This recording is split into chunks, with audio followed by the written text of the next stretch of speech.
Hello, everybody. It is great to be with you. My name is Katie Henry, and I look after projects and partnerships in North America for the Microbit Educational Foundation. And I'm joined today by Tracy. Hi, everyone.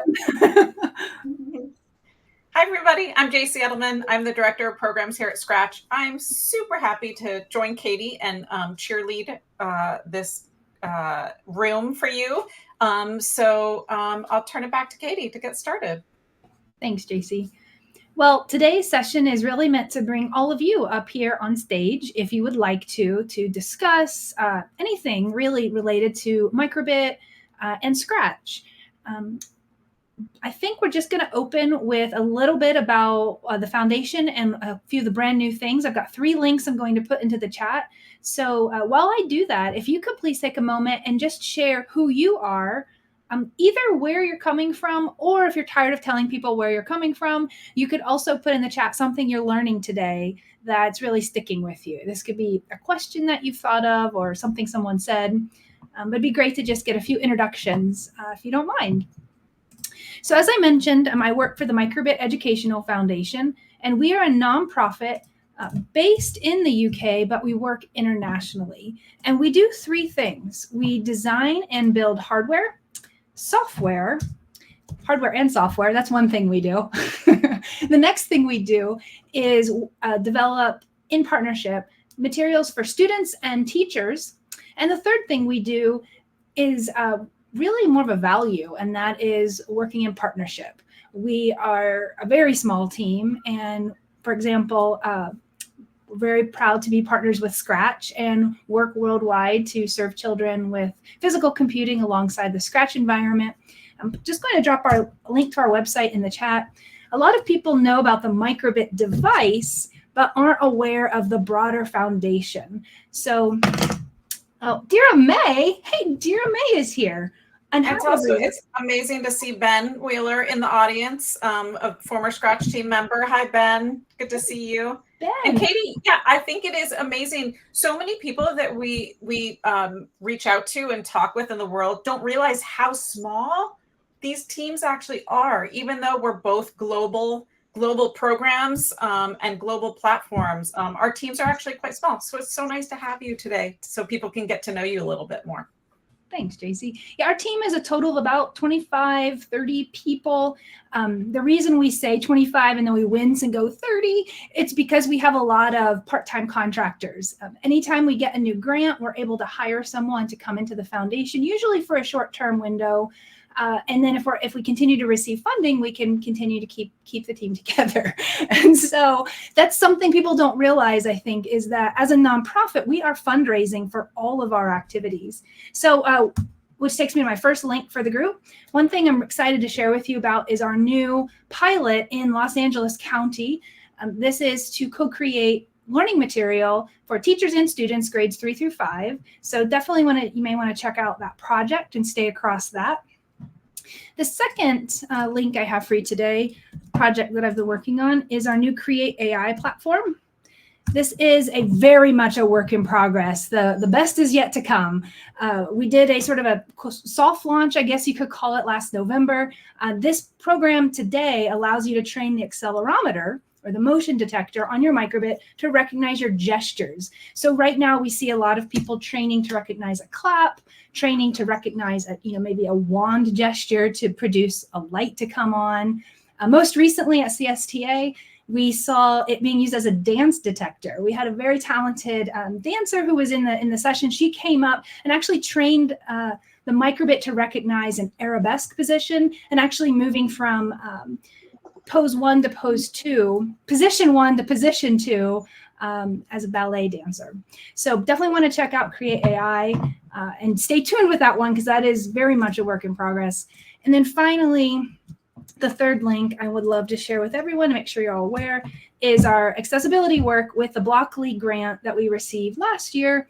We have a new set of resources for teachers. These are 3 guidebooks. This is working with students with fine motor and mobility challenges, working with students with visual impairments, and working with students who are deaf and hard of hearing. And these 3 guidebooks are sort of living documents. We will continue to add to them over time.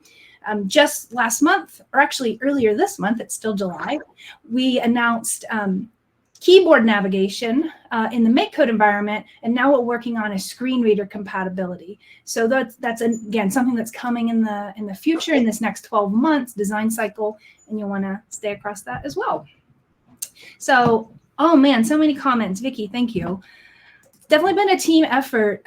As we mentioned at the very beginning, nothing can be done alone in life ever, but certainly with a project as big as accessibility, improving the features of not only the physical device, but the coding environment, that really takes a village. And we've been really thankful to work with the Scratch team, to work with the Microsoft MakeCode team, to work with the Google Blockly team, receiving feedback and processing. Honestly, work that will never be done. When we think about the needs of all students, our students are so unique. And we can continue to design for the margins and design for the middle and design for the edges and design for the top and design for wherever. Whatever that means, there's always more to do because our students are unique and we are committed to this work. And so I'm really proud of our foundation and the work we've done in the last year. I'm going to pause now. And Katie, folks might not realize there's now a CSTA working group called CS Access, which Microbit and Scratch have had the privilege to be part of for the past year or so. I wasn't at CSTA this year. Unfortunately, I don't know if you went, but hopefully you all met up and continued the work. But that group meets monthly, and it's made up of all kinds of folks from around the field, around the world, who are working with young people and learners with disabilities and sharing resources and platforms and tools to help make our platforms more accessible. So we thank you to the CS Access folks and the CSTA folks that allow us to get together and do this incredible work. JC, I'm so glad you brought that link up. And Vicky, thank you for posting it. This is, as I mentioned, it's a village. We're all invited. I think many of us in this chat are already part of that committee. If you're not involved with that working group, you are very much invited, very much welcome. It really takes all of our experiences and perspectives to improve our products. So I do want to just let everyone know we are opening up for questions and comments and discussion. And I see a question that's coming in here. Is there an app that can control Microbit in real time, just like a remote control for a Microbit controlled robot, or to gather data and real-time sensors with the serial block? Yes. JC, I don't know how far off the beaten trail we can go with potentially non-Scratch solutions. I think one, so we can go for it. I think what's important to know is as two small teams, we're constantly innovating, and what's possible with the Microbit and what's possible with Scratch, sky's almost the limit. And so really what's available today doesn't mean what will be available tomorrow. More can be available tomorrow. To answer your question, today what's available is in the MakeCode environment. Yes. I'm not going to be able to search up tutorials while I talk, but maybe as other topics come up or JC jumps in, I'll be able to track down tutorials for you. What I would recommend, though, is I'm just going to grab the MakeCode environment. I'm sure you're familiar with it. Here we have loads of tutorials and searchable database for projects. That is something I would just honestly do a quick Google search on, and you'll find loads of resources. Thank you for asking that.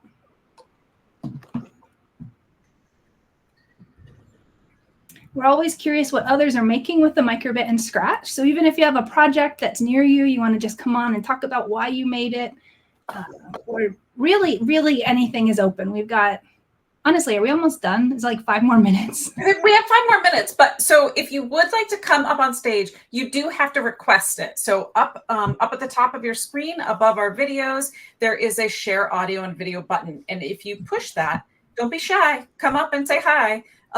Then we can have you come up on the screen. Okay, and we have had a confirmation there. It's 5 minutes left. Okay. Join stage. Thank you, Vicky. It looks a little different for us as presenters, so appreciate it. So if you want to come on up and say hi, come on over and join the stage. Push that button at the top. And Vicki, if you want to come say hi, we'd love to see you. No pressure. Also, no pressure to Dira May, who is an amazing STEM educator from Jamaica. She just had a visit from the Minister of Education in Jamaica, where she actually taught her how to use the microbit. And some really exciting projects in Jamaica right now. I also see Kathleen Fugel in there. Kathleen, we haven't seen you face to face in a while. I see Ben has a nice comment here. Making magic wands. Oh, I love it. UFOs that detect when they spin and animate aliens on the screen, and simple games that use the A and B buttons to bounce light pixeled back and forth. That's awesome, Ben. I love it. Bringing the hands-on physical world. Oh, man. I do have the Instagram post to Dira May's work. Actually, this Instagram post is from the Ministry of Education, Skills and Youth. I think I'm forgetting one, Dira May, of the name of the ministry when they visited. Oh, no pressure. Yep, no pressure, Dira May. I'm just calling you out and putting links to your work. Yeah. Dira May is a member of a team that serve through nonprofit work across the island of Jamaica, after school programs, really for the most vulnerable youth across the island. And I really think everybody should know Dira May, and especially their Code Queens program. And their work is very inspiring. And I wonder if Dira May could, if they want to share a link in the chat so we can find out more about their work. That would be amazing. Definitely. Cool. Thank you. You didn't think you were going to be put on the spot in this chat, did you? Should have changed your name. You're supposed to be in the hot seat, not you. But here we go.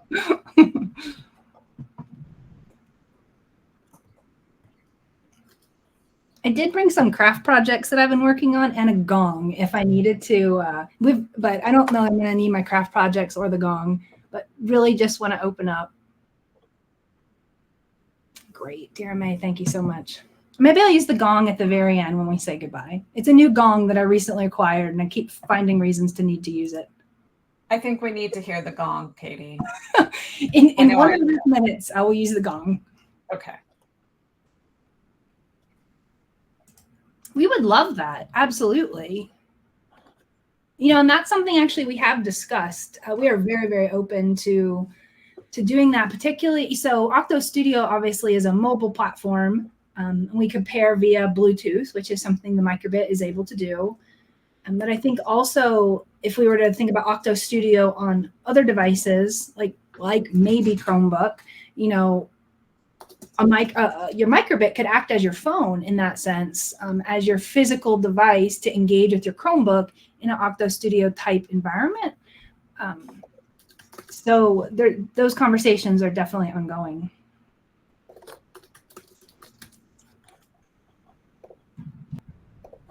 All right, I'm finding a game to share with you all, a Scratch project. This is one of my favorite projects that I've made myself. I think I have the controller here.